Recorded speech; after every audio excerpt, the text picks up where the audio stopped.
Pentingnya sebuah teguran. Shalom sahabat Kristus. Siapa bersih tegang leher walaupun telah mendapat teguran, akan sekonyong-konyong diremukkan tanpa dapat dipulihkan lagi. Amsal 29 ayat pertama.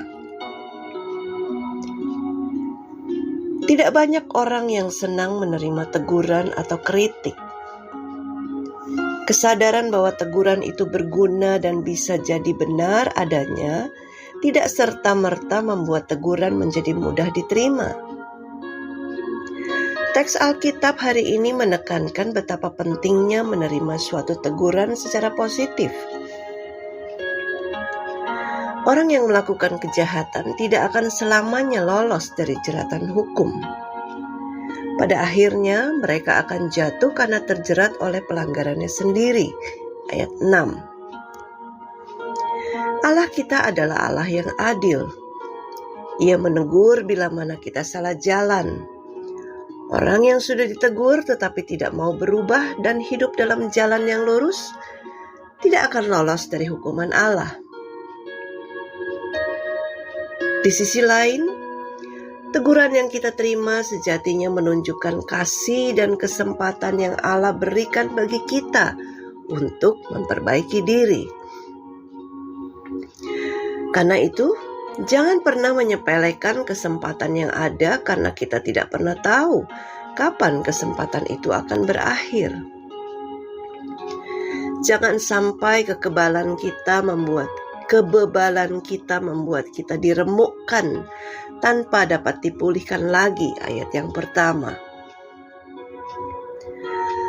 Teguran haruslah disikapi dengan kerendahan hati. Kerendahan hati akan menolong kita untuk mendengar, mempertimbangkan masukan atau kritik yang diberikan, menintrospeksi diri dan akhirnya melakukan perubahan. Untuk menghasilkan anak-anak yang berhikmat, maka setiap orang tua wajib mendidik, memberikan teguran, dan mendisiplinkan anak-anaknya. Ayat 15. Sebagai anak, kita pun harus memiliki kepekaan karena Tuhan bisa memakai siapapun untuk menegur kita. Terimalah teguran dengan rasa hormat, karena itu menjadi kesempatan bagi kita untuk memperbaiki diri. Karena perintah itu pelita dan ajaran itu cahaya, dan teguran yang mendidik itu jalan kehidupan. Amsal 6 ayat 23. Ingat, kita ada karena anugerah. Sebuah teguran kecil bisa sangat menyinggung perasaan kalau kita tidak bisa menerimanya. Semakin kita merasa diri benar dan tinggi hati, maka akan semakin sulit untuk menerima teguran. Randy Pausch dalam bukunya yang sangat terkenal The Last Lecture menulis demikian.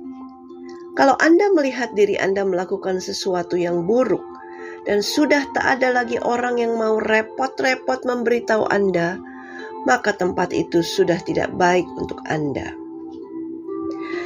Anda mungkin tidak ingin mendapat teguran, tapi orang yang menegur Anda kerap kali adalah satu-satunya orang yang memberitahu bahwa ia masih mengasihi dan mempedulikan Anda dan ingin melihat Anda menjadi lebih baik. Orang yang mengarahkan telinga kepada teguran yang membawa kepada kehidupan akan tinggal di tengah-tengah orang bijak. Amsal 15 ayat 31. Sebuah makian atau cacian pedas sekalipun tidak terasa menyakitkan ketika kita menerimanya, atau kejadian sebesar apapun akan menjadi kecil dan ringan jika kita memiliki hati yang lapang untuk mau menerimanya dengan kerendahan hati. Sebaliknya, kejadian sekecil apapun akan menjadi besar dan menakutkan kalau hati dipagari tembok keangkuhan dan sikap menolak. Jadi kalau kita mendapat teguran dari siapapun, jangan buru-buru bereaksi dengan sikap antipati, apalagi dengan marah-marah. Sebab bisa jadi teguran itu justru sangat penting dan berguna bagi kita. Lihatlah itu sebagai sebentuk cara bahwa ada seseorang yang peduli dan mengasihi kita.